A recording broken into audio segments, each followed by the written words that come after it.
आज मैं आपके लिए लेके आई हूँ नए साल में बनने वाली बहुत ही ज़बरदस्त और बढ़िया केक की रेसिपी। इस केक को हम बहुत ही कम सामान में बना के तैयार करेंगे। अगर आपके बच्चे भी जिद करते हैं केक खाने के लिए, और कई बार क्या होता है कि जो सामान हम डालते हैं केक में वो नहीं होता है, तो वो सब प्रॉब्लम बिल्कुल नहीं होगी। बिल्कुल नए अंदाज में हम इस केक को बनाएंगे। इसके लिए आपको कोको पाउडर नहीं चाहिए और वैनिला एसेंस वगैरह भी नहीं चाहिए, फिर भी हमारा केक बहुत ही बढ़िया बनके तैयार होगा है। करना कुछ नहीं है, आपको गुड़ लेना है, गुड़ को चॉप करना है। आधे कप गुड़ को हमें इस तरह से अच्छे से दबाते हुए भर के तैयार करना है। और जो ज़्यादा गुड़ था वो मैंने साइड में हटा दिया, सिर्फ हमें आधे कप गुड़ का इस्तेमाल करना है। अगर आप चीनी से बनाना चाहते हैं तो चीनी भी इस्तेमाल कर सकते हैं। इसे हमने डाला है एक मिक्सी के जार में। इसे डालने के बाद हम इसमें डालेंगे 1 चम्मच कॉफ़ी पाउडर। ये अक्सर घर में रहता है, हमें बाज़ार से लेने की ज़रूरत नहीं पड़ती है। इससे कलर और टेस्ट दोनों बढ़ जाएगा। और साथ में हम डालेंगे यहाँ पे रिफ़ाइंड। यहाँ पे हमने तेल का इस्तेमाल किया है, आप चाहो तो बटर का भी कर सकते हो। और हल्का गरम दूध डाला है, बहुत ज़्यादा गरम नहीं, हल्का गरम, जैसे हम उंगलियों से छू पाएँ। इन सारी चीज़ों को हमें फेंट के तैयार कर लेना है। मिक्सी को ध्यान से चलाइएगा और इस बैटर को एक बर्तन में निकाल लीजिएगा। अब ये देखें, ये बैटर सा बनके तैयार हो गया है। और जो आज हम केक बनाने वाले हैं वो गेहूं के आटे से बनाने वाले हैं, जैसे मैंने बताया, बहुत ही कम इंग्रेडिएंट में और बहुत ही अच्छा केक हम बनाएंगे, जो कि खाने में बहुत ही टेस्टी लगेगा। और आप इसे खाने के बाद बता नहीं पाओगे कि आपने इसे गेहूं के आटे से बना के तैयार किया है, इतना ज़्यादा ये दानेदार सा होता है।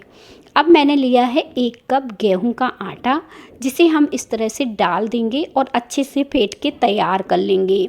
तो देखें, अगर आप 1 कप सिर्फ गेहूं का आटा डालेंगे और इस तरह से करेंगे तो देखें अभी बैटर काफ़ी पतला है, क्योंकि गुड़ वाले केक के लिए हमें बैटर थिक चाहिए। तो यहाँ पे देखें, मैं 1.5 कप आटे का यहाँ पे केक बनाऊँगी।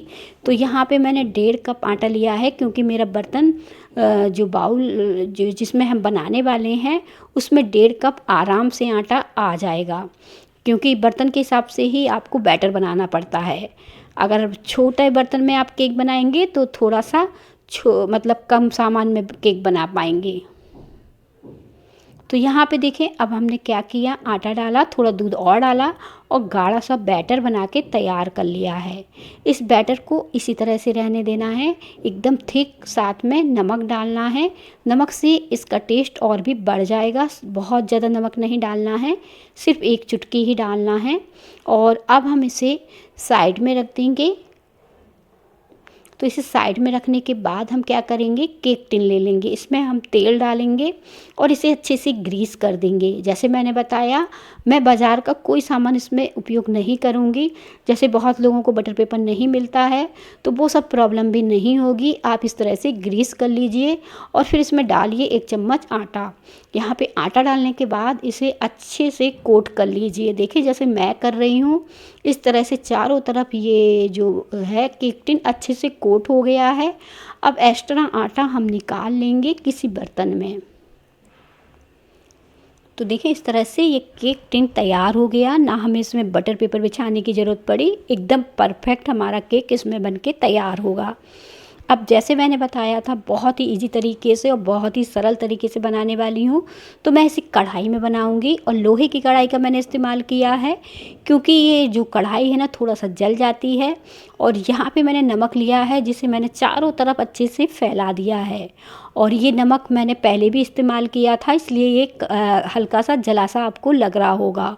जैसे एक बार केक बनाते हैं तो इस नमक को दोबारा भी आप इस्तेमाल कर सकते हो, एक डिब्बे में भरकर, जैसे मैंने किया है। अब यहाँ पे बैटर हम चेक कर लेंगे, एकदम परफेक्ट बैटर हमारा थिक बनके तैयार हुआ है। जैसे मैंने बताया था, बैटर हम पतला नहीं बनाएंगे। गुड़ वाले केक में जो बैटर होता है वो बहुत ज़्यादा थिक रखना पड़ता है। और यहाँ पे इलायची का पाउडर डालेंगे और वैनिला एसेंस नहीं डालेंगे। अगर आपके पास रखा हो तो आप इसे डाल सकते हैं। आधे चम्मच हम बेकिंग सोडा डालेंगे और बेकिंग पाउडर 1 चम्मच डालेंगे। और अगर आप ये दोनों में से कुछ भी नहीं डालना चाहते हैं तो मैं क्या कर बता रही हूँ आपको, आप क्या करिएगा, 1 पैकेट इनो का ले लीजिएगा इस तरह से। तो आप इस 1 पैकेट इसमें डाल देंगे तो भी आपका केक बहुत ही अच्छा बन के तैयार होगा। तो आप बेकिंग पाउडर और बेकिंग सोडा को स्किप भी कर पाएंगे। तो देखें यहाँ पे मैंने बेकिंग पाउडर बेकिंग सोडा डाला और फिर इसके बाद मैंने इसके ऊपर थोड़ा सा दूध डाल दिया, जिससे ये अच्छे से मिक्स हो जाएगा, क्योंकि बैटर हमारा गाढ़ा था। अब इसे हमने अच्छे से मिक्स कर लेना है इस तरह से चलाते हुए। बैटर हमारा बनके तैयार हो गया है। अब केक बनने में बिल्कुल भी समय नहीं लगेगा और ना ही बैटर बनाने में समय लगा। बहुत ही जल्दी आप नए साल पर ये केक बना के तैयार करेंगे, जो सभी को बहुत पसंद आएगा। और देखें, इस केक टिन में मैंने इसे डाल दिया है। तो जिस भी बर्तन में आपको केक बनाना है वो बर्तन ले लीजिएगा और उसमें इस तरह से बैटर को डाल दीजिएगा। अब बैटर कितना होना चाहिए, जैसे हमारा केक टिन है तो यहाँ पे इतना खाली होना चाहिए। देखें कितना ज़्यादा भी ये खाली है, क्योंकि केक बहुत ज़्यादा फूलता है। तो इसी तरह से आपको इसे खाली रखना है, भरना नहीं है ऊपर तक। इस तरह से जैसे मैंने खाली रखा है, फिर मैंने एक सा कर दिया इसे।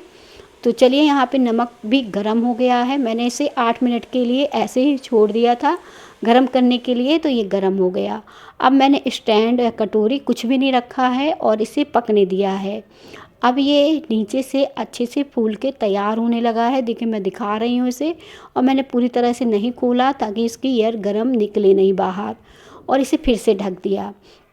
अब ये थोड़ा और फूल गया है तो क्या करेंगे, इसके ऊपर से हम ड्राई फ्रूट लगा देंगे। ऐसा करने से क्या होगा कि जो ड्राई फ्रूट है ना, बाद में लगाने से ये अंदर नहीं जाते हैं, ऊपर ही ठहर जाते हैं। अगर हम इसमें पहले से ड्राई फ्रूट डाल देते और जब ये फूलता है तो अंदर की तरफ चले जाते हैं ड्राई फ्रूट, तो ऐसा बिल्कुल नहीं करेंगे, बाद में ही डालेंगे। और कुछ गुलाब की पत्तियाँ भी मैंने इसमें डाली थी। अब हमारा केक अच्छे से सिक चुका है। देखें, कलर चेंज हो चुका है और जो तीली हम इसके अंदर डाल रहे हैं एकदम क्लीन निकल रही है। इसी तरह से क्लीन निकलनी चाहिए, नहीं तो आपका केक अच्छा नहीं बनेगा। तो बस इस तरह से जब पक जाएगा और ठंडा हो जाएगा, तो थोड़ा सा मेरा केक ओवर हो गया था, तो देखें किनारों पर आ गया है। तो यहाँ पे मैंने इसे चाकू से इस तरह से निकाला और फिर इसे पलट दिया। अब ये इतना ज़्यादा दानेदार था, देखें आपको देखने से ही पता चल रहा होगा, एकदम दानेदार बन के तैयार हुआ। जबकि मैंने इसे सूजी से नहीं बनाया था, आटे से बनाया था, फिर भी बहुत अच्छा बना है। और हमने इसको थोड़ा सा चाकू से अच्छे से क्लीन कर दिया है। अगर आप इसकी आइसिंग करना चाहें तो इस तरह से चाकू से क्लीन कर लीजिए, और ऐसे भी खाना चाहें तो बस ऐसे ही कट कर लीजिएगा। दानेदार एकदम परफेक्ट हमारा नए साल का केक बनके तैयार है, घर के ही कुछ सामान से। मैं देखो काट के दिखा रही हूँ, कितना ज़्यादा स्पंजी, दानेदार